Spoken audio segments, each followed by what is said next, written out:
welcome to LOA Today. I'm Walt Thiessen. With me today is longtime listener, poet laureate, and tie master Anne-Marie Young. This is your daily dose of happy. We are so happy you decided to join us today. And Anne-Marie, while we were chatting before we got started here, you heard that our guest today lives in the one state that I have not been to that I love. You best become friends so you can go and visit. Yes, I'm really looking forward to that. I'm hoping it's going to come relatively soon. But at the very least, today we get to have a taste of what it's like to talk with somebody who is in the beautiful, enchanted Hawaiian Islands. And her name is Angie Hawkins. And Angie, welcome to the program. How are you doing today? I'm good. Thank you for having me. Glad to have you. And there's a whole thing that you do that you tie into the brand name Dancing in Slippers. There's a story behind that, I'm sure. We want to start with the story first to find out how that came about. But I do have to give you my opinion that I love that name. That's a good name. Well, it's actually Running in Slippers, but I also love Dancing in Slippers. Well, then I wrote it down wrong. But yeah, well, maybe that's the sequel. That's because you're a dancer. You've got dancing on the mind. I apologize. Running in Slippers. Well, actually, that's hard to do because they're slippery. Well, so I'll get into the backstory about how it came about, and I won't tell the exact story about the situation how I came up with the name, because that is actually the introduction of the book. But the title Running in Slippers. So I live in Hawaii and we call flip-flops slippers. So it actually means running in flip-flops. And that's why my website is also called Running in Slippers, because that's also my brand. Because running in slippers is a metaphor for life, because running in slippers, just like life, can be fun, playful, and adventurous, but it can also be scary, playful, and dangerous. That's actually reassuring because, first of all, slippers or flip-flops, as we know them, they have a little bit of adhesion to them, so you're not likely to slip and fall on your butt. That's a good thing right there. Yeah, but you could trip. That's what I was originally envisioning, you see, Yeah. So there is that, but there's also what you just alluded to, and it is the more serious side, that everything in life is based on what we often call polarity or contrast. We live in a world of polarity and contrast, and you've kind of grasped that and put it into your company identity. Yeah, because my whole brand is about real life, and to play the game of life, you have to take the risk of falling and getting injured, because that's how we learn and grow and, reach the magic of things. Right. So tell us the story. So the story begins, and as I'm talking through the story, I'll talk about how the book originated and where the actual story of the book starts. But I do allude to my childhood in the book. But my story starts in my childhood. I grew up in a home. Both of my parents the short story is they were emotionally unavailable. So as an adult, I understand what that means. But as a child, I didn't have the tools to interpret the situation. So how I understood it as a 6-year-old or however old I was, I thought I didn't deserve to be loved. So I grew up with this limiting belief that I didn't deserve to be loved. And as you're aware, your beliefs dictate your behaviors, which dictate what you experience in your life. So needless to say, I struggled for a very long time in my life because I was a people pleaser. I thought I had to earn love and approval. I was always a high achiever in school and work, always trying to achieve things outside of myself because I didn't believe that I was inherently worthy, or I didn't think I had any worth without these external things. And I was very unhappy and unfulfilled for a very long time, but I just didn't even think, because of this limiting belief, I didn't even think it was happiness and fulfillment were something that were even available to me. So that was my mindset for a very long time. And the first turning point came in 2017. My boyfriend broke up with me, and then my dad passed away. And I was 37 at the time, and I had spent 37 years running away from my feelings and trying not to feel my feelings. But at that point, it was just impossible because I was in such profound grief. And this is where the idea for the book actually came about, because we live in a just get over it society. So after a few months, people just expected me to get over it and be happy again. And I wasn't, but I was a pro at putting on my happy face and pretending everything was okay. So that's what I did. But I just felt such a disconnect between how I was feeling in real life, or what we perceive as real life, because I would go on Instagram and everyone would be talking about how great their life is. But of course that's all filtered and edited. But the truth is real life, because other people are putting on their happy faces and pretending everything's okay. So I had this idea for a book. I was like, I want to write a book about, because life is hard. So I was like, I want to write about the hard things that happen in life and like the hard experiences that we go through, because people aren't talking about this. But this was at a time in my life where I didn't have the confidence. I was terrified of allowing myself to be seen. So it was just the idea that I had. And then, again, I was in this profound grief. I didn't have the tools for emotional regulation. So basically I just felt like crap for the rest of the year. Wow. And then 2018 started and I was like, okay, I need to make some changes in my life.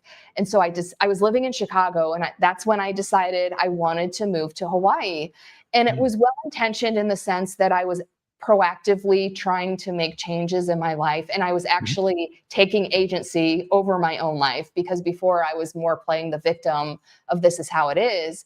But it wasn't well-intentioned in that I was still reaching for things outside of myself to be the thing that made me feel better. And you can't move away from your problems. So I moved here. I still had the exact same problems. And not only that, I developed a whole new set of problems because, for example, this was 2018. So it was before remote work was the trendy thing to do. I was very fortunate. My job allowed me to move here and work remotely. However, when I moved, there was a huge management shakeup, and it threatened my role. So the first year that I lived here, again, I was kind of in this victim mentality. I felt like that was the only job available to me. So the first year that I lived here, I was in constant fear of losing my job. And another thing that happened right off the bat, I had a really hard time making friends, which that had never been a problem for me in Chicago, and being thousands of miles away from anyone I knew, it just felt very lonely and isolating. I bet. And the other major thing that happened right off the bat was, to prove how committed and all in I was on my decision, I bought a new condo when I moved here. But then a month after I closed, a shared pipe in the building backflowed into my bathroom sink. I wasn't home and my entire condo flooded. So that was my initiation. All of those things were my initiation to Hawaii. And then over the next 2 years, it was like thing after thing after thing. Like my grandma died, because I was relying on these external things to be my source of happiness, and everything outside of me was falling apart, my internal world slowly was falling apart. And then COVID happened. So I don't think I have to explain how that exacerbated the issue. But then the straw that broke the camel's back was the end of a relationship during COVID. And I had this moment where, and I think we all have this moment where it's like, I can't take this anymore, because life just gets really overwhelming and difficult. But layered on top of that was a feeling of sheer hopelessness. And that's a really dangerous place to be, because I could not see any hope for the future. So I intentionally overdosed on my anxiety medication. I spent a day and a half unconscious in my bathroom. I spent another day and a half in the hospital. And after I was released from the hospital, I called a friend and I told her everything that happened. And I ended with, I can't believe I didn't die. And her response was, it's not your time. And that was so profound to me. And I really took her words to heart. And I was like, okay, I think I have a purpose, and I'm going to figure out what that is. And that completely changed my mindset from this victim mentality of things are happening to me and I have no control over it, to me deciding I want to have agency over my life and actually get help and live life the right way. I'm always amazed when I hear a story that talks about a turning point like that, where literally your entire mindset shifted, as you described, away from a victim mentality into I have a purpose. I've heard that story many times. Yeah. But each time I think, whoa, what happened? And it's almost like out of a movie, right? Because she could have said a lot of things. She could have said, you're okay now, or you're meant to be here. But it was just like the impact of those specific words that really made me think. And the timing, I'm sure, also makes a difference too. But still, it's Yes. an amazing combination. Yeah. And yet that became your launch point. Now, I'm willing to bet this is an easy bet. This is a sucker bet.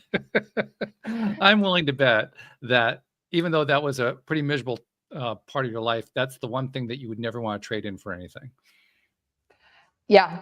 Because a lot of people ask me, like, what would you do differently? Or what would you tell if you could go back and tell yourself something in that moment? Like, yeah, I would not change anything. I would not go back and warn myself because it was the worst experience of my entire life, but it was also the biggest gift. So I would not change it at all. Yeah, that theme plays out over and over again. That's why I said it was kind of a sucker's bet. I mean, literally everybody who ever told the story has that kind of a thing that comes after it. I think probably because they survived long enough to actually come onto the podcast. That's probably part of the story. But nevertheless, you go through something like that. It is soul defining. It's life defining when you go through something like that. And there have actually been times, I mean, I've been through my share of stuff for sure, but there have been times where I said to myself, well, where's my turning point? I mean, you actually have a turning point you can point to. I'm not sure that I can point to one. But do you need one? And that's why I share my story, because sometimes I think you can leverage other people's. Because again, I wouldn't trade my rock bottom moment in my own life, but I don't wish that upon other people. So I tell my story so they can leverage mine and take my turning point as their own. Yeah, I guess the closest thing I can point to a turning point for me was my entire business got wiped out with the 2008 financial crisis. And that sounds horrible. It was pretty horrible, but I spent the next 4 years in horror. I mean, the horror didn't end there. So it's not like it was a point. It was like a whole stream of time. Well, in all fairness, though, my rock bottom didn't end there, because I invested in myself and I hired a coach and got help, but it took time to pull myself out of that. Yeah. What was that, Anne-Marie? I was just going to add, this podcast came from that. So this was your rebirth. This is the rebirth, no doubt about that. Yeah. But I can't point to one. Like, she can point to one event. Yeah.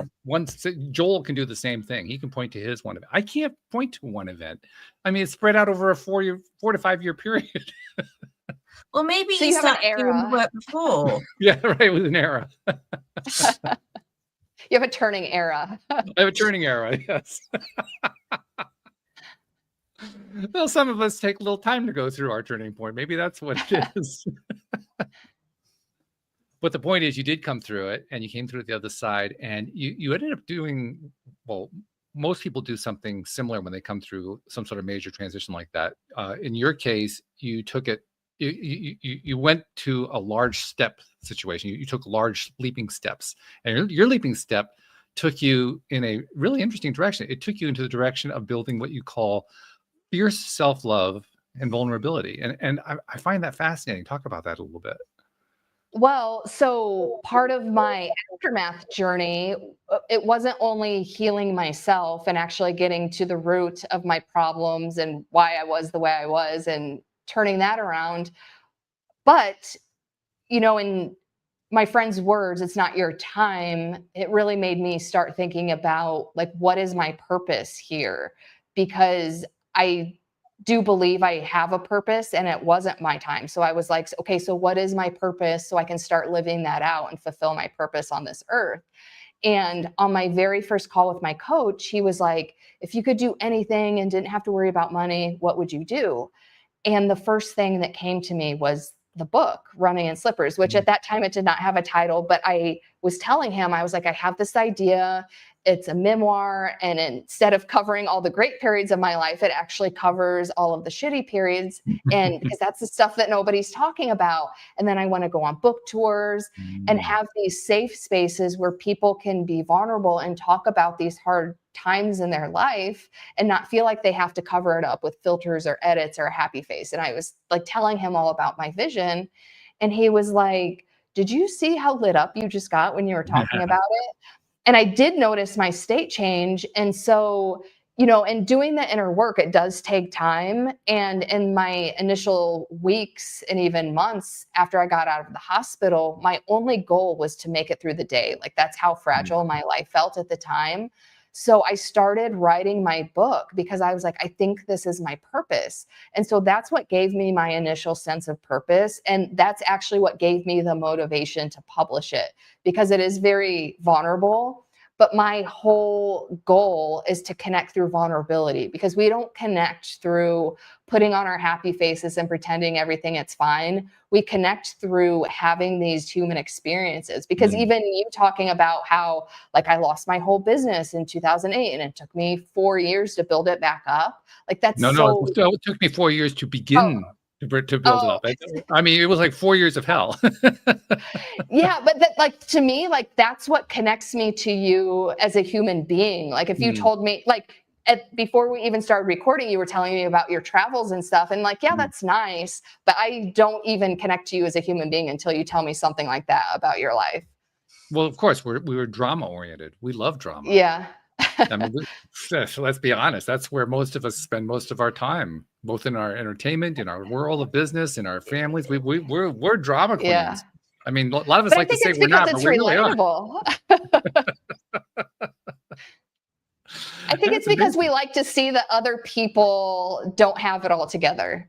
Because like nobody does, really. Yeah. Yeah. I mean, when you know that they're just as messed up as you are in some ways, you feel better. Like, oh, okay, I guess I didn't screw up that bad then. Do you think, like, admittedly, yeah, I think that is the reason. Do you think there's a lot to do with social media? There's a lot of people out there portraying that they're living their best life and it's only the best, and your life feels like it's a bit of a mess and everybody else is tickety-boo.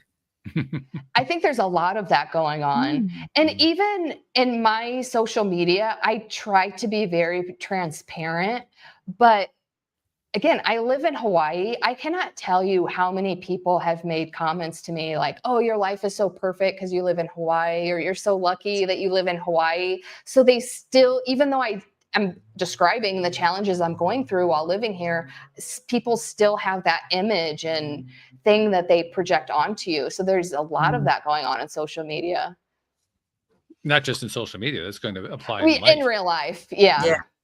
They think you're having a year-long holiday every year.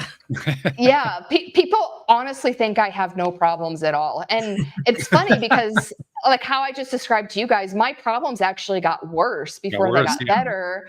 And even now, like, because I have done the inner work, I am in a state where I am happy and fulfilled most of the time.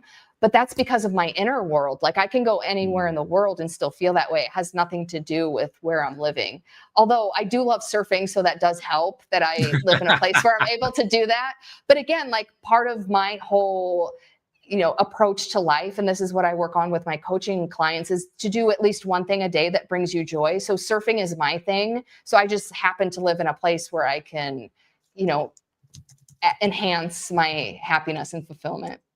I forgive me. I have to do stereotypical for a minute. Have you ever actually surfed the pipeline? I just gotta know whether or not. No, I'm not that. I don't blame you. I'm not saying that you should. I'm just asking. Yeah, I've watched, but I have not actually surfed it myself.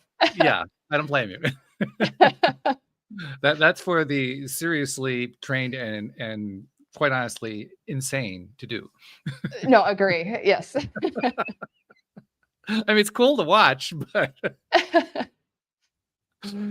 yeah, it's not something I would ever recommend to anybody, even though I'd want to go to the North Shore. Yeah, and I don't even know.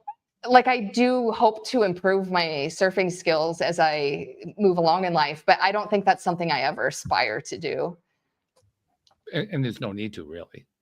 Yeah, I don't need Like to I prove said, it's anything. stereotypical. It's just I Yeah. mean, that's what we see on television. So, well, that's what everybody does in Hawaii. No. Actually, there's probably 10 people in Hawaii who do it, maybe 20. Yeah, and actually a lot of people who surf, like the big surf on the North Shore, they don't actually live here. They're coming from other places. Oh, of course. 'Cause Yeah. yeah. Yeah. Well, it's an international surfing destination. Yeah. Yeah, it's one of the most popular places. Yeah. It's also on the world tour, I believe. But yeah, it's quite understandable. So anyway, sorry, that was a distraction. Let's get back to the main No, that's topic. I was okay. gonna say, I'm just thinking about cocktails on the beach. That's why I chose Hawaii. With the flower behind my hair, like you. So you would be a good spectator. Yeah.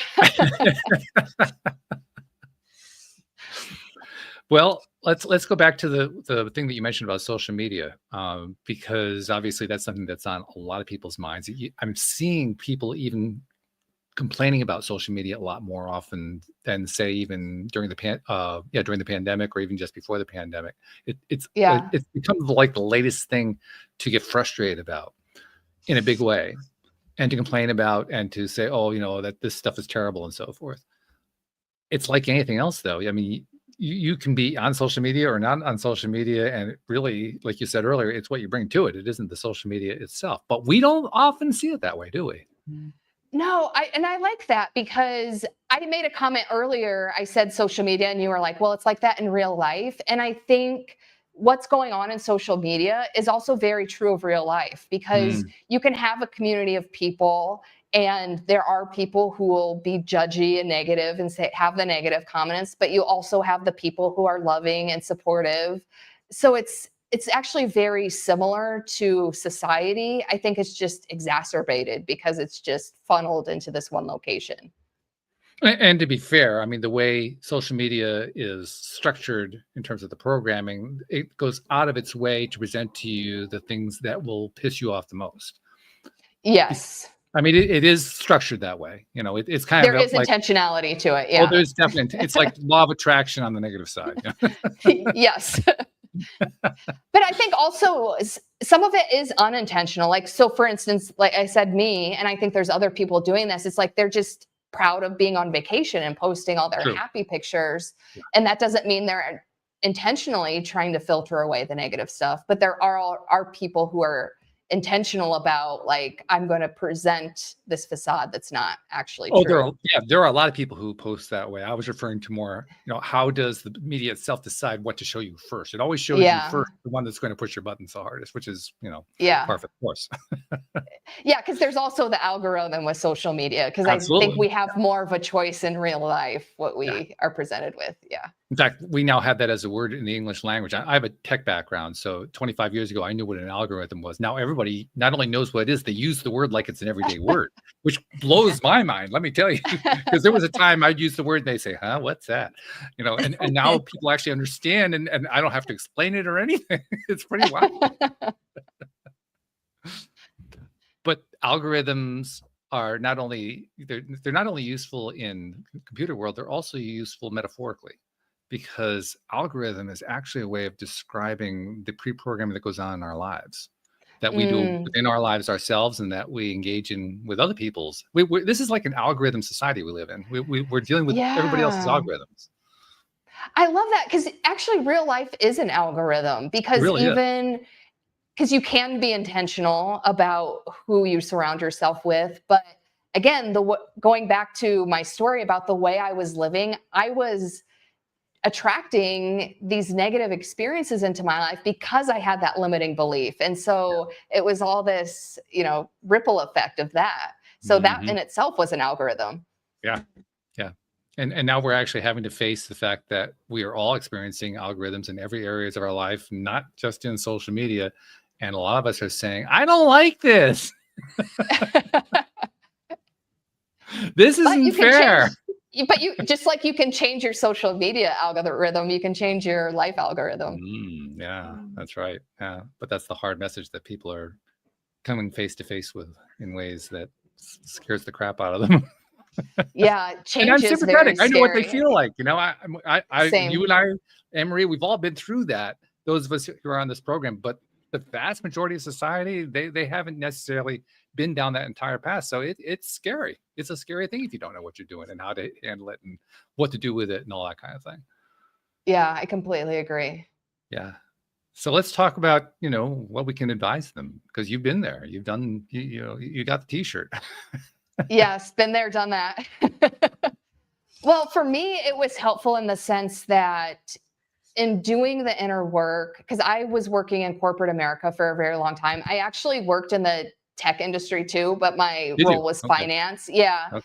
But coming into my authentic self, I just realized how disconnected I was from my work. And that really wasn't aligned with who I was. I was basically just doing it because I was following these arbitrary societal rules of like, you should go to college, you should get a good job, you should be doing all these things. And I just realized that wasn't aligned for me. So I quit corporate America and I became a women's coach. I call it inner glow coaching because it's helping women go through the same transformation that I went through, from having that low self-worth and dimming your light and chasing love and approval and everything outside of yourself, to actually radiating confidence from within and having that love and light from within and creating the ripple effect from the inside out. I love that term, inner glow. The reason I say that is you have an outer glow too. I mean, so that comes through on the video, and I hear the inner glow in the way you express yourself. So you've got both going on. But thank you for saying that, because that's good advertising, because my whole concept is, it's based on this concept of shining from the inside, because we're all born with this light inside of us. And as we go through life, it starts getting dimmed through like society systems and family systems. And you shouldn't be doing this, you should be doing that. And then we become disconnected from who we really are. And I feel like a lot of self-help is geared toward like fixing yourself or changing yourself, but it's really about just coming back home to who you are. And so I call it shining from the inside, because once you love yourself and like are truly shining from that inner glow of love and radiance on the inside, it attracts everything around you. And to your point about like my actual appearance, I'm 45 years old. I surf every day. So I'm in the sun, I'm in the elements. Like I have more skin damage than I ever have, but I get more I get more compliments about glowing and my outward appearance than I ever did before. And it's because of my inner glow. Mm-hmm. Yeah, exactly. And when the inner glow is in sync, shall we say, with what's going on the outside, which is usually what happens anyway. But when it's in sync in a positive way, let's put it that way, when in a positively reinforcing way, the outer glow glows more. Yeah. And that's what I always tell all my clients, because they'll come to me and like, oh, I track these unhealthy relationships and I hate my job and whatever. And I'm like, I'm telling you, once you get your inner glow together, that will all change. And it does. You're reminding me also of someone I know who this person has done all of the externals you can possibly do to try to improve life and make life a better thing and so forth. Not quite so much with the inner work. And the frustration that it has created in this individual is palpable. I mean, you feel it. Oh, yeah. And when the inner does come out, when the inner is expressed, it's beautiful, it's wonderful, it's bright, it's gorgeous. But the rest of the time, because it's all been the outer work, it's kind of hidden away, and we don't really see it as much. Yeah. You know and what I another mean? thing about like the external stuff, it's just very short-lived, and you feel like you're always on this hamster wheel of like trying to achieve. But when it comes from within, it's like nobody can take it away from you, and you don't have anything to prove. Mm-hmm. Yeah, we know something, don't we, Anne-Marie, about having something to prove. Yeah. It's one of those very unpleasant, painful things that most of us just try to hide away and not show anybody. I'm just smiling. Everything's just so wonderful. Just so much easier.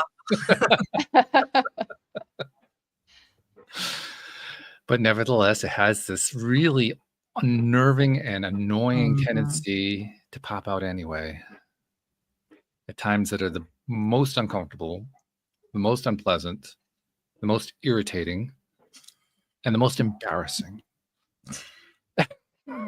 But I think that's when you learn the most, right? Like, True. Well, see, this is my indirect way of talking about vulnerability. That's what I'm trying to get to. I oh, hope you got that. okay, yes. But I already got the sense that you're a vulnerable person, so I didn't need any more from you. But I appreciate it. I was just trying to make it an easy layup. That's all. Yeah. But let's talk about that piece, because that's where I'm trying to go there. The vulnerability aspect of that inner work is probably the first stumbling block that most people encounter. I could be wrong about that, but I know it was true in my case. I think it's been true in the case of most of the people that we've interviewed here on the show. When we first encountered that idea, it's not even so much an idea, that it's an impression. It's a sense feeling of I'm now becoming more vulnerable. It's probably the first reason that we have to kind of run away from the whole process, to try to avoid doing that inner work, because, well, shoot, why do I want to do this? This is no fun. Yeah. Well, I think a big part of that, you're absolutely right. A lot of people struggle with that, but I think it has to do with the idea of the mask that we've been wearing to fit into a certain role in our lives.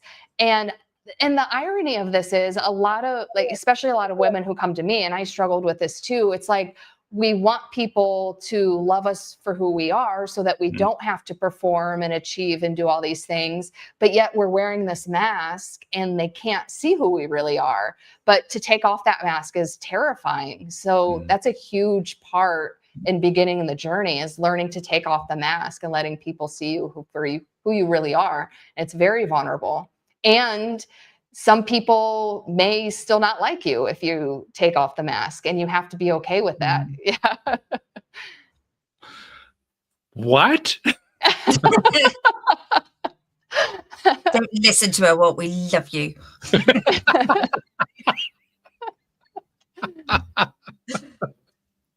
But it's true though, seriously, right? Like, I find you guys very engaging and lovable and enjoyable, but I'm sure you have people who don't like you, just like there are people who don't like me. But you have to be okay with that. Yeah. It's hard. It's a hard lesson. Yeah. But as you were speaking, well, it kind of I was just thinking that that mask is great until that mask doesn't fit, which is exactly what you went into, because when that mask gets so uncomfortable, you're going to have to take it off. Yeah. And even because I was presented with my rock bottom moment, but there were still residual lessons. Like I said, I was still working in corporate America, and that disconnect I was put face to face with it. And I would love to say, because I had learned my lesson, that I quit immediately and, started my new business, but it still took several months of the universe punching me in the face. Like, no, this is your new direction. Stop refusing the call. So you're still presented with lessons. Yes. That's one of the annoying things about life. It continuously presents us with lessons, with new experiences to learn from and to grow from and so forth. Like, oh, really? But that's how we stay alive, because we're continuously going through all this stuff. So you hit, and that's what. Oh, go ahead. Oh, sorry, no, I was just going to ask. You hit your rock. I've got a bit of a delay, so please excuse me. You hit your rock bottom moment, and then you were told it wasn't your time, and that kind of flickered something in you. But then you say you got these punches from the universe. What was it? Those words, or what was it that kept you going through those punches? That's a good question, because I did have a specific turning point in my life, and it was my friend saying it's not your time. Because prior to then, when the universe punched me in the face, like, I would truly ignore it. And that's what led to my rock bottom, because not only was I resisting the call, I was just burying it deep and just not even paying attention to it. So, but in the after, there are definitely times I ignore the call or ignore my intuition, but I don't let that go on for too long. And there's several pieces to it. One is that I have learned to trust myself and these callings that come to me. And I know that they're aligned with what I should be doing. And another thing is, no matter how scary or difficult the new path may seem, I trust that I can handle it. Whereas me before, I didn't trust that I could handle learning something new or trying something new, or even that I could handle the emotions that came up during that process. But new me, like I trust, like I can, like for instance, when I started my coaching business, I'm like, I'm the kind of person who can figure things out. You know, I trusted myself to build a new business. And I believed in my purpose so much because I was like, I know there's other women who are struggling with the same things I was struggling with. I know I can help them. And also I knew there would be difficult times, but because I have the tools for emotional regulation, it's like, I trust that I can handle my emotions. So there's just this whole component of trusting myself and knowing that I can handle the challenges. So I may delay the call, but I don't totally ignore it anymore. Yeah, that kind of describes me actually. For that 4-year period, I delayed for 4 years. It just took me a while, but Yeah. you know, Yeah. so some of us just require more punishment. Yeah. Well, I think I finally have learned, like the universe knows I need like a crystal clear sign. So once I Mm, get a few crystal clear signs, I'm like, I'm not ignoring this anymore. Because, mm, and another reason is now I like to choose my challenges, because mm. before I was letting life hand me challenges and they were very unpleasant. And not to say that choosing my own challenges is a pleasant experience, but it's way more pleasant than getting handed something that, I agree with that. Yes, yeah, by a large amount. yes, It's not really a close contest. agree. So it's like, I'd Yes. rather choose my challenges. Yeah, and it actually can get fun, but it takes a while to get there. No, the fun agree. state. Because when I choose my own, I look at it as an adventure. Right. Whereas if it's handed to me, it's like, oh, this sucks. hmm hmm And when you choose it, initially, I mean, I like the way, I don't know if you're familiar with Mike Dooley. Mike Dooley had a great way of describing Mm, this. okay. It's the way you tend to experience it in the earliest stages while you're kind of coming to grips with this whole thing. He says in life you can be presented with 3 options. The first one is the crappy option. The second one is the crappier option, and the third is the crappiest option. And that's what you have to choose from. Yeah. And you just And want you the pick crappy one. Yeah, you go with the crappy one, and then surprisingly, it turns into a better option at some point. Mm. But it didn't present itself that Yeah, that's true. Isn't that And I think interesting how that works? yeah, and I think there's like this is my theory. I think you're rewarded for actually choosing your option, Mm, because it requires a certain amount of bravery to do that. And so I think there's like a bigger reward on the other side. mm. So that's another reason that motivates me to like pick my challenges, because anytime I've done that, I feel like there's a bigger reward on the other side. Like there's just more learning and growth involved.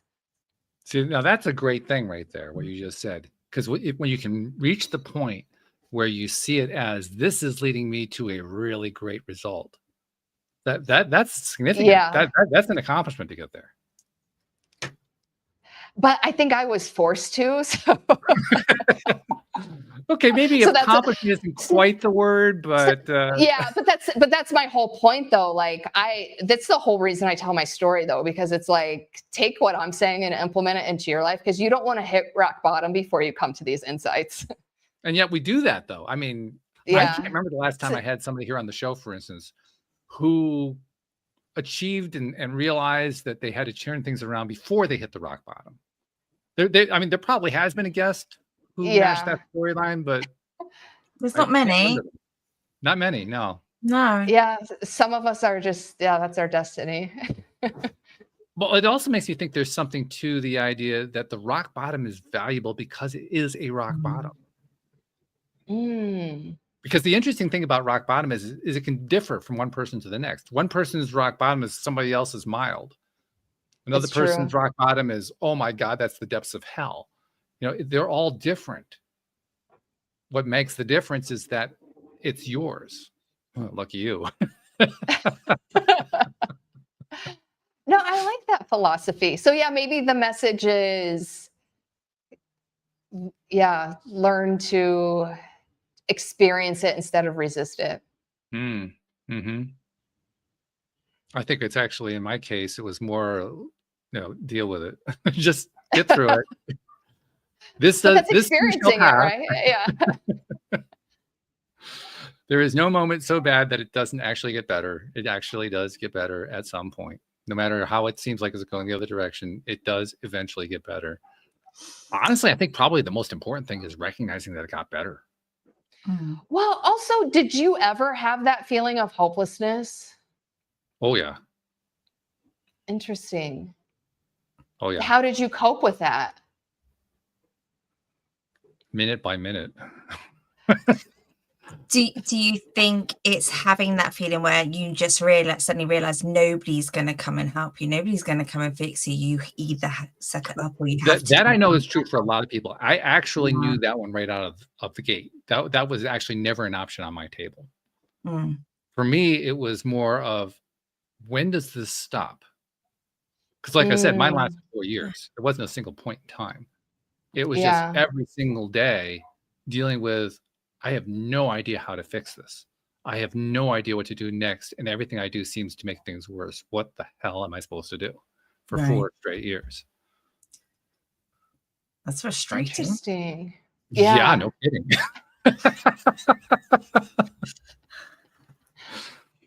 I mean, the highlight was when I decided to do the podcast, because, and I love the way I tell the story now, Angie. At the time, this was like desperation, but the way I tell it now was I couldn't afford to hire a coach. I couldn't afford to buy a self-help book, but I knew enough tech to figure out how to create my own podcast, even though the tools didn't exist yet. So I figured, okay, I'll do that one. So what year did you create the podcast? 2012. And that's when things started turning around for you? Very slowly. Yes. But as I look back, I can see that's where everything started to improve.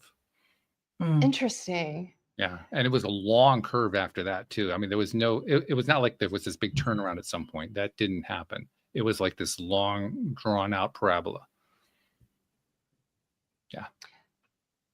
So maybe the lesson is actually taking action, because it sounds like something that's similar in both of our experiences is that we kind of like sat in the like, what the hell is going on for a while before we actually took meaningful action. Or I guess meaningful or inspired action is a better way to put it. Inspired. I was taking lots of meaningful action. It was just not productive action. It didn't work. Yeah. Interesting. A lot of it was wheel spinning. I was very good at wheel spinning. I was very good. Oh, I was exceptional at planning. I could plan anything to death. I almost planned my life to death. I mean, I was that good at it. And it wasn't until I let go of the planning that everything started to get better. See, Because and there's probably like a lesson in that too. Huge lesson. Yeah. Is that not the same as taking your mask off? You just pretty much trusted. Yeah. Because I used to be a planner too, and it was because I didn't trust myself to deal with uncertainty.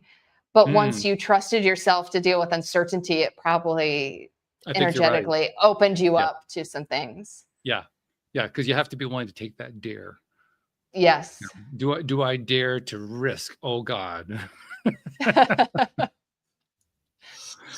And the funny thing is that when you do finally take the leap of faith, or whatever you want to call it, and it's really hard, that first one. And the second one is really hard, but not quite as hard. And then the third one is also really hard, but again, still not quite as hard as the second one was. And then over time, they start to get easier and easier and easier until you get to a point where, well, shoot, I can do that. Well, and that exact concept is why in real life, like I've been bungee jumping, I've been skydiving, I've done all these things, but it's not because I enjoy it. It's to get myself out of my comfort zone so hard so that when life presents like actual challenges, I can tell myself, well, I've been bungee jumping, so this is not as scary as that. Sounds like my brother. My brother is about as remarkable in terms of, having dynamic personality or dynamic lifestyle as you could possibly imagine. But he's the one who jumped out of the airplane. He's the one who went bungee jumping off of a bridge. Yeah. I mean, he did all that, and he did it all in one trip to New Zealand, which I thought was really impressive. He did it all like 3 or 4 of them in a yeah. row. Yeah. Well, like bungee jumping was allegedly invented in New Zealand. So that's how it came I believe about it for is. me. I think he actually did at the bridge that it was invented at, actually. Yeah. Because So that's how it came about for me. Because I was like, well, if this is the thing to do, then I'm going to do it. But it was so terrifying. But then once I did that, I was like, okay, I can go skydiving. I can do all these other things because none of that is as scary as bungee jumping. So I've got to ask you, how did you get yourself to actually take the step when you went bungee jumping? Well, a lot of it was mindset because I signed up because I was planning this trip to New Zealand and in researching New Zealand, it's like bungee jumping is the thing to do there. So, months ahead of time behind my computer, it's easy to click the sign up button and pay for it and everything. And they did have a 24-hour cancellation policy. But in my mind, I'm like, I'm not canceling, I'm doing this. But not only that, in my mind, I was like, my entire goal was not only to do it, but I was like, I'm not going to hesitate on the countdown because I didn't want to be one of those people who's just standing on the ledge and there's a whole line behind me of people waiting to go because I'm too scared to do it. So I'm like, I'm not hesitating. I'm just doing it. So that was ingrained in my mind for months. Smart, by the way, because that means you didn't terrorize yourself. Yeah. So the time came. I was fine until I was on deck to go and I started having a panic attack and I was getting dizzy and nauseous and I was getting ready to tell the guy, I just need a minute. But then he started counting down and at like 5, he started at 5 and like 5 and 4, I was like, oh my God, I can't do this. I can't do this. But then because my subconscious was programmed to not hesitate, I'm actually glad I bought a video of it afterward. And the way I jumped is I ran and jumped. And on the replay afterward, I actually started running on 2 and jumped on 1. So not only did I not hesitate on the countdown, I was like a little bit ahead of it because around count 3, I can't even explain it. It was like my brain just kicked in and like did what I had thought about doing for the 3 months prior. So that's like how powerful your subconscious is because it was so programmed in my brain that it was like just an automatic response to run and jump by the time he got to 1. I'm not sure if that's exhilarating or terrifying. I was thinking the same thing. So you get to 3, 2, 1, and she's running off across the road or wherever, and just count, and she's off. Well, all I can think is it's a good thing that you had the experts there who, first of all, knew to tie it to your leg so that you'd be good. Yeah, I was all strapped in and ready to go. So, well, I mean, if the subconscious mind is that powerful, who knows what you could do? I know, like I might have started when the person before me went. Wait. But it's empowering enough to jump off the cliff, but to reprogram your brain so well, wow, that's just amazing. Because I was just like, I'm not hesitating, and I didn't. Yeah. I will win the lottery. When did you become conscious again after that? So it wasn't real until my feet were on the ground because I remember they were pulling me up and the girl, because there was a guy and a girl and the girl was the one actually reeling me up. And I was still kind of having an out of body experience. And I remember she asked me like, how are you doing? And I was like, I even said like, ask me when my feet are on the ground because I just like, didn't even feel like I was in my body. But then afterwards, like this, and it wasn't even just the sense of accomplishment, but afterwards, I was just so proud of myself for doing that. And that's the part of it that I take with me because it was terrifying. But again, anytime I do something, I'm like, I've been bungee jumping, like I can handle this. And the thing I actually remember is that sense of pride afterwards. So that's the motivating factor that gets me to do the hard things in life. Talk about that sense of pride. What was that like? It was just like, because I had built it up as this scary thing for months and it was scary. But again, it's like, I can handle it. I trusted that I could do it. I trusted that I could handle it.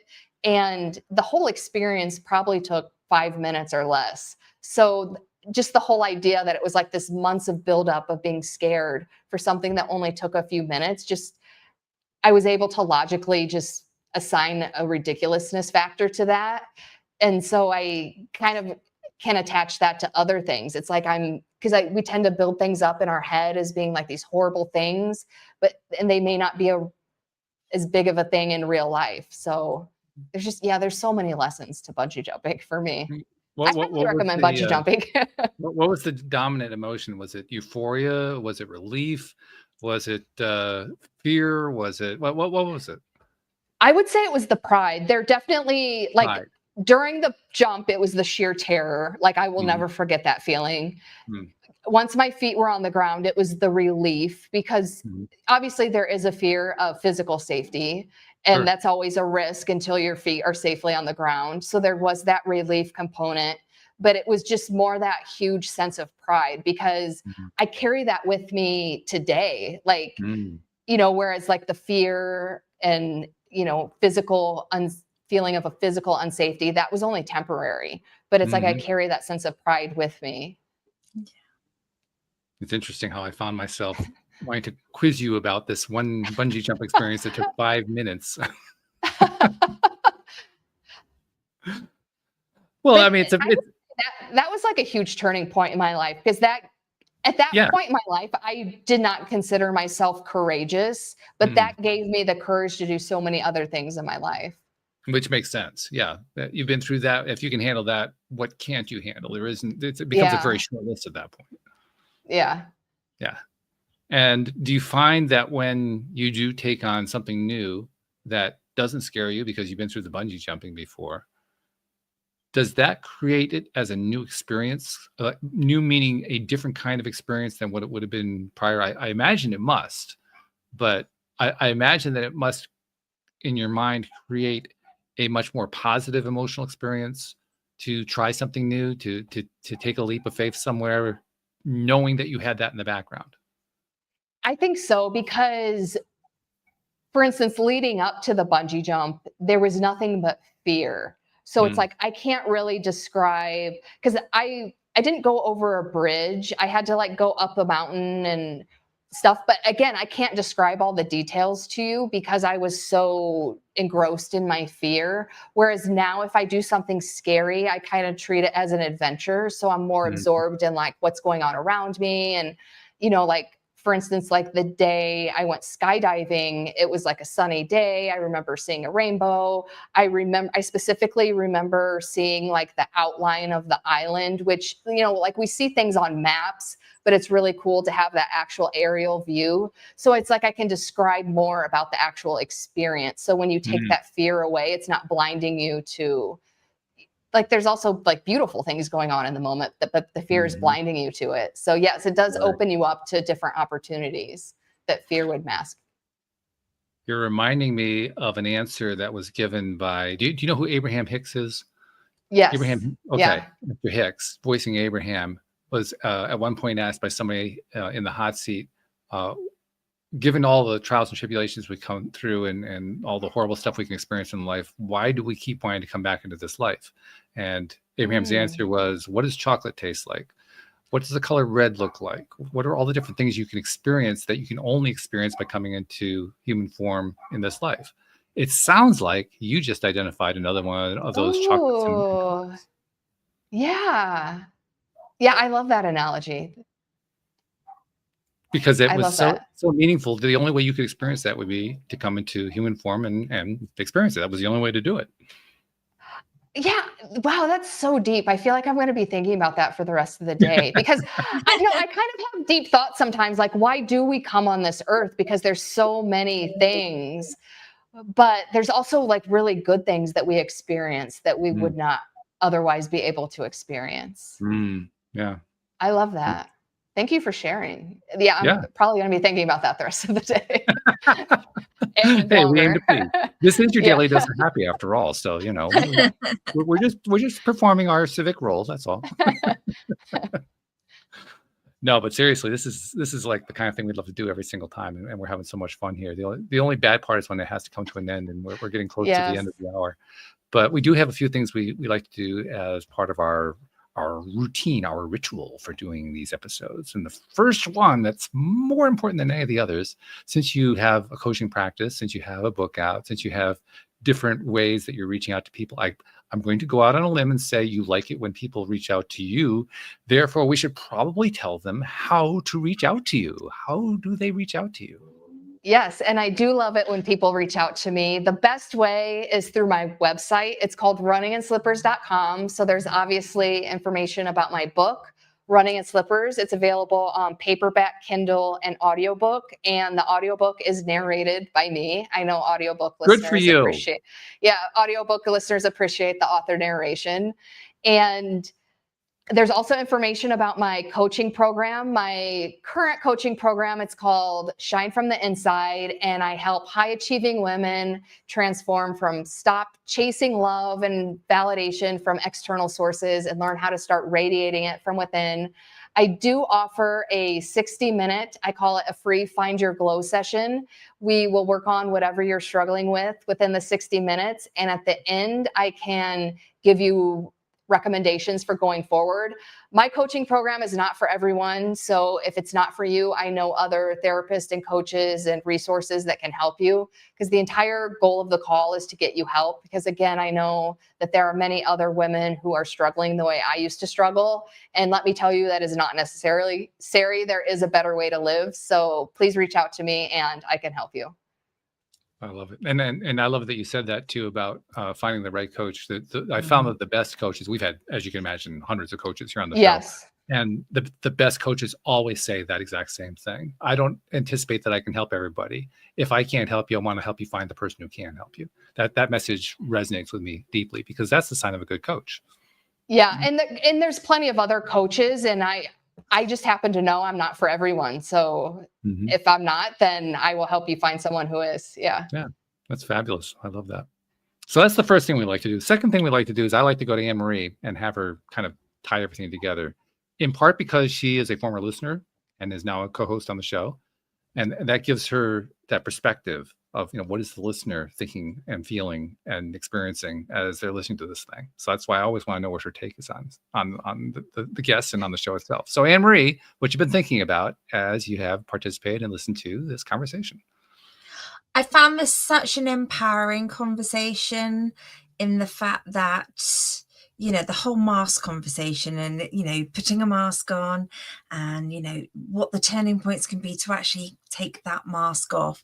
I think there's two things that have really stuck with me, is that whole inner glow, shining from the inside. That's so true. And when you feel great, you do look great. So I think it's focusing on yourself, what does make you shine from the inside. And then the other nugget I had was, choose your challenges. Don't let life choose them for you. Perfect. As was that summary. Thank you very much. That was I love that. really, really good. Final thing I like to do, I started this a few years ago, because we've mentioned a few times we're living in the 21st century and we're dealing with all the modern technologies, and they're really cool. I mean, the social media can be depressing to some people at times, but nevertheless, it's still pretty cool stuff. I mean, you're in Hawaii, I'm in Connecticut, she's in the UK. We're able to have this conversation like we're, in the same living room. It's one of the marvels of the modern time. And as a result, we have new ways of outreach, new ways of talking to people. We do podcasts. I'm sure you contribute on the social media. I'm sure, you wrote a book. You probably do other things because you're trying to share your message with as many people as you can. And you're succeeding. You are being heard and read by people who you've never met, never seen, likely never will meet or will see. And you're affecting them in ways you didn't even know about. And that's where I realized there was a gap. And the gap is we don't get credit for that. So, Angie, on behalf of those people you've never met and never seen, never will meet, never will see, we've been helping in ways you didn't even know about, on their behalf, thank you for what you're doing, because you're making a difference in this world. Yes, you are. I love that. Yes, thank you. Yeah, it's important. We need to get credit for it, and we need to give credit for it, because otherwise. And I actually do try to tell people where they've impacted me, but obviously you don't always get that opportunity. But it's super important. Yeah. So thank you very much. Keep doing the work that you're doing. Best of luck, and with the book as well. And wow, I mean, the glow just says it all. Thank you. Yeah, no, likewise, because I love your mission, and keep doing what you're doing. And thank you for having me on. I can promise you, I'm going to be doing this until I stop breathing. Okay, good. Yeah, partly because it's just so damn fun. Yeah. It really is. I mean, originally the show was about law of attraction. We covered that in the first 200-300 episodes. I'm now on episode 2100 plus. You know, at some point I had to like shift gears and do something else in order to justify the fact that I love doing this so much. I needed to find a way to keep it going. So I just kind of, but it's kept going. still embodied in a lot, because I've listened to other episodes, like it's still embodied though in the conversations you're having. So I think enough has been said on the specifics. So I love the branching out. So do I, because it kept going. Otherwise I would have been really depressed. So thank you very much. Thank you, podcast listeners everywhere. And we will see you all next time here on LOA Today. Goodbye, everybody. Goodbye.